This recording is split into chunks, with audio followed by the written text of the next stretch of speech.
प्रभु यीशु मसीह के नाम में आपको अनुग्रह, शांति और आशीष मिले।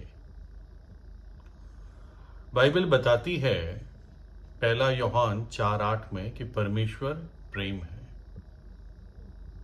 और इस बात के कारण कई लोग बाइबल की आलोचना भी करते हैं कि ये बाइबल के जो विश्वास करने वाले हैं, प्रचारक हैं, ये परमेश्वर प्रेम है करके लोगों को भरमाते हैं, है ना। लेकिन वचन बाइबल जो युग युग से लोग पढ़ते आए हैं, जो कई सारी अग्नि परीक्षाओं से निकली और फिर भी खरी पाई गई, वो बाइबल कहती है कि परमेश्वर प्रेम है।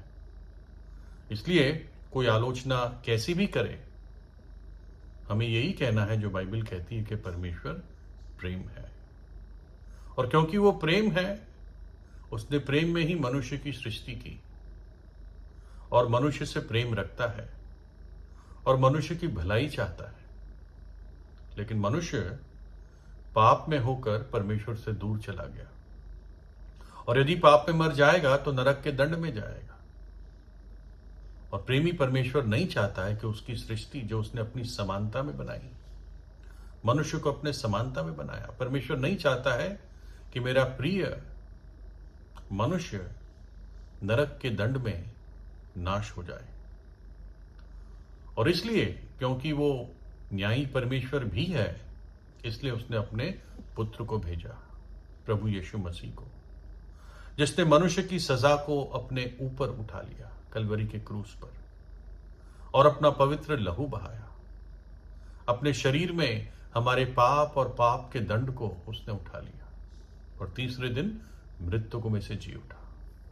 और जो भी आज अपने पापों से पछताव करके प्रभु यीशु पे विश्वास करता है, वो नाश नहीं होता परंतु अनंत जीवन पाता है। लिखा है यूहन्ना 3:16 में, क्योंकि परमेश्वर ने जगत से ऐसा प्रेम रखा कि उसने अपना इकलौता पुत्र दे दिया ताकि जो कोई उस पर विश्वास करे वो नाश ना हो परंतु अनंत जीवन पाए। प्रभु की इच्छा है कि पापी बच जाए। जो नरक की आग है वो परमेश्वर ने मनुष्य के लिए नहीं बनाई, शैतान और उसके दूतों के लिए बनाई।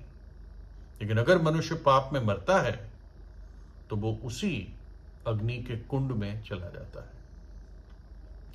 थोड़े समय में तो बहुत कुछ नहीं समझा सकते, लेकिन कुछ मुख्य बातें हैं जो बाइबल नरक के बारे में बताती है कि नरक कितनी भयानक जगह है। और ये नहीं कि ये डराने के लिए है कि लोग प्रभु यीशु पर विश्वास कर ले, ना, ये सच्चाई बताने के लिए है। प्रभु यीशु धर्म बनाने आया ही नहीं, वो पापियों का उद्धार करने के लिए आया। और उसने अपने शिष्यों को आज्ञा दी कि मेरा वचन, ये पश्चाताप का संदेश पूरे जगत में फैलाओ, ताकि लोग आने वाले प्रकोप से बच जाए, परमेश्वर के न्याय से बच जाए। इसलिए जिसने सत्य को जाना है उसकी एक जिम्मेदारी है कि औरों को भी इस सत्य को बताए। तो नरक कैसी चीज है, कैसी जगह है, मैं सिर्फ आपको बुलेट पॉइंट्स दूंगा, है ना। पहला तो वहां पर एक ऐसी आग है जो कभी बुझती नहीं है, और उस आग के लिए कोयला और लकड़ी की जरूरत नहीं है, वो ना बुझने वाली आग है। वो एक ऐसी जगह है जहां पर जो आत्माएं समय बिताएगी अनंत काल के लिए, उनकी याददाश्त होगी, वो अपने पृथ्वी पर के जीवन को याद कर पाएंगे और उसके कारण दुखी होंगे। एक प्यास की जगह होगी, लोग वहां पर प्यासे ही होंगे। बहुत दुर्दशा और दर्द और बेचैनी की जगह होगी। इसके लिए सारे बाइबल में वचन हैं जो मैं अभी नहीं बता रहा हूं। वहां पर लोग अपने ही आप में खिंचकाएंगे, गुस्सा होंगे, क्रोधित होंगे, और इस कारण वहां पर रोना और दांतों का पीसना होगा, है ना। लोगों के ऐसे शरीर होंगे जो इन बातों को महसूस कर पाएंगे। वो एक अलगाव की जगह होगी। लिखा है वो दूसरी मृत्यु है, वो आग की झील दूसरी मृत्यु है। कुछ लोग मजाक बनाते हैं, अरे हम तो नरक ही चले जाएंगे, हमारे दोस्त भी वही होंगे। लेकिन बाइबल कहती है वो दूसरी मृत्यु है। जब मनुष्य पृथ्वी पे मरता है तो अपने सारे प्रियजनों से अलग हो जाता है। वैसे ही नरक में भी वो अलगाव में, दर्द में, बेचैनी में, दुर्दशा में अपनी पुरानी बातों को याद करके वो रोता और दांतों को पीसता रहेगा। वो ऐसी जगह है जो बिना मिलावट का परमेश्वर का क्रोध प्रकट होगा। ये ओरिजिनली शैतान और उसके दूतों के लिए बनाई गई थी और अनंत काल तक आत्माएं इसमें जलती रहेगी। इब्रानियों 12:29 में लिखा है, क्योंकि हमारा परमेश्वर भस्म करने वाली आग है और क्योंकि वो पवित्र है, न्यायी है, इसलिए उसको पाप को सजा देना अनिवार्य है। वो चाहता नहीं है मनुष्य को सजा देना, इसलिए उसने अपने पुत्र को भेजा और प्रभु यीशु मसीह ने क्रूस पर सारी सजा को सह लिया कि जो भी उस पर विश्वास करेगा वो आने वाले नरक के दंड से, परमेश्वर के प्रकोप से बच जाएगा।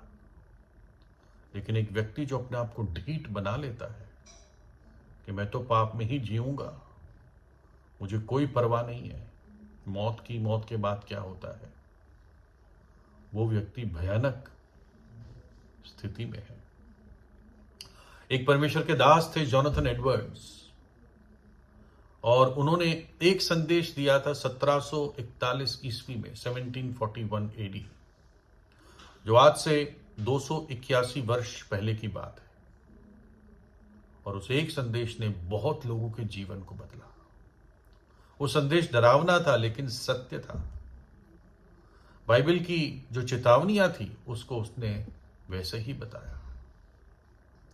उस संदेश का शीर्षक था, एक क्रोधित परमेश्वर के हाथ में पापी, या पापी जो क्रोधित परमेश्वर के हाथ में है। यह उस संदेश का शीर्षक था और उनका वो संदेश इस वचन पर आधारित था, व्यवस्था विवरण 32-35, पलटा लेना और बदला लेना, माफ करना, पलटा लेना और बदला देना मेरा ही काम है, प्रभु कहता है। ये उनके पांव निर्धारित समय पर फिसलेंगे, क्योंकि उनकी विपत्ति का दिन निकट है और जो दुख उन पर पड़ने वाला है वह शीघ्र आ रहा है। प्रभु कहता है, पलटा लेना और बदला देना मेरा काम है। उनके पांव, किनके पांव? जो पाप में जीते हैं, जो परमेश्वर के प्रेम को रिजेक्ट करते हैं, जो कहते हैं हमें कोई परवाह नहीं है, जो होगा देखा जाएगा। उनके पांव निर्धारित समय पर फिसलेंगे, उनकी विपत्ति का दिन निकट है और जो दुख उन पर पड़ने वाला है वो शीघ्र आ रहा है। लिखा है भजन 7:11 में, परमेश्वर धर्मी जन का न्याय करता है और दुष्टों पर वो रोज क्रोधित होता है। अर्थ यह है, दुष्टों पर वो रोज क्रोधित होता है।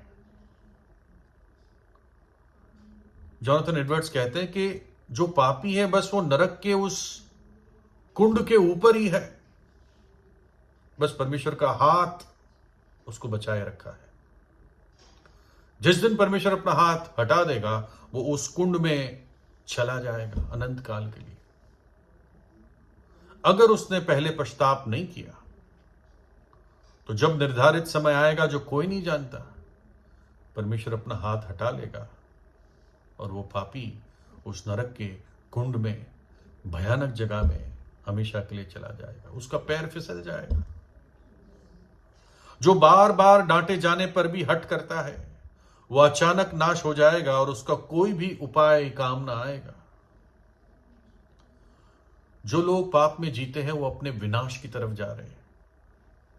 बाइबल कहती है, लिखा है, निश्चय तूने उन्हें फिसलने वाले स्थानों में रखा है और गिरकर उनका सत्यानाश हो जाता है।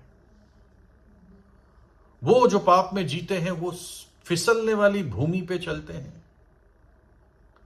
और गिरकर उनका सत्यानाश हो जाएगा, क्योंकि जैसे वो फिसलेंगे वो सीधे उस नरक के कुंड में जाएंगे। उनके हर पग पग पर उनके लिए विनाश की चेतावनी है, का खतरा है। बस एक ही उनके लिए मार्ग है, पश्चाताप करना और प्रभु यीशु पे विश्वास करके पापों की क्षमा पाना, क्योंकि वो ही पापों की क्षमा दे सकता है। फिर लिखा है भजन 73:19 में, आहा वे क्षण भर में कैसे उजड़ गए हैं, वे मिट गए, वे घबराते घबराते नाश हो गए। ऐसे लोग डर डर के जीवन बिताते हैं। बाइबल कहती है वो क्षण भर में कैसे उजड़ गए, कैसे नाश हो गए, मिट गए। अब लोग उनको याद नहीं करेंगे। वो फिसलने वाली भूमि पे चलते हैं और उनमें से किसी को धक्का देने की जरूरत नहीं है। वो अपने ही वजन से फिसलेंगे, अपने ही पाप के भार से फिसलेंगे और नरक के दंड में चले जाएंगे। भजन 91:8 में लिखा है, तू अपनी आंखों से दुष्ट के प्रतिफल को देखेगा। अब तक क्यों वो नाश नहीं हुए? क्योंकि परमेश्वर के हाथ में है। परमेश्वर ने समय दिया है, मौका दिया है। लेकिन जिस दिन परमेश्वर अपना हाथ हटा देगा, उस फिसलने वाली भूमि पर वो फिसलेंगे और क्षण भर में विनाश हो जाएंगे और फिर कोई उपाय काम नहीं आएगा।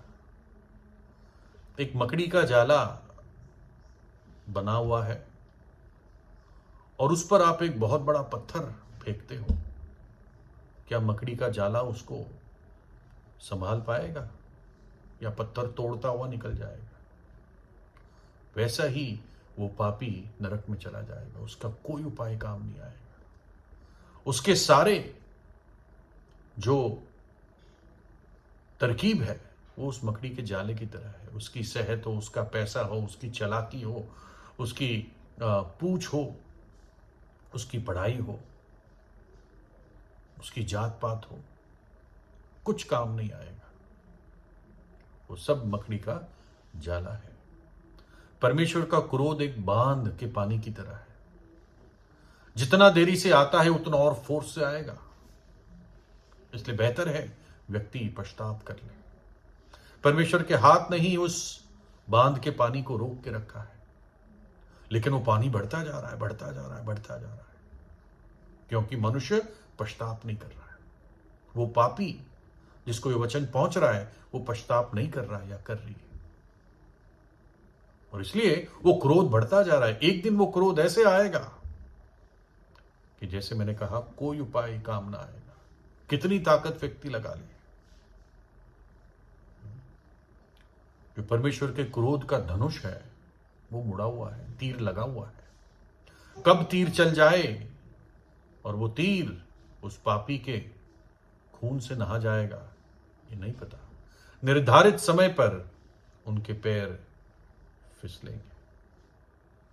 हर पापी उस अग्निमय कुंड के ऊपर है। एक धागे से उसका जीवन लटका हुआ है। कब वो अग्नि की आग उस धागे को जला देगी और परमेश्वर अपना हाथ हटा देगा ये नहीं मालूम।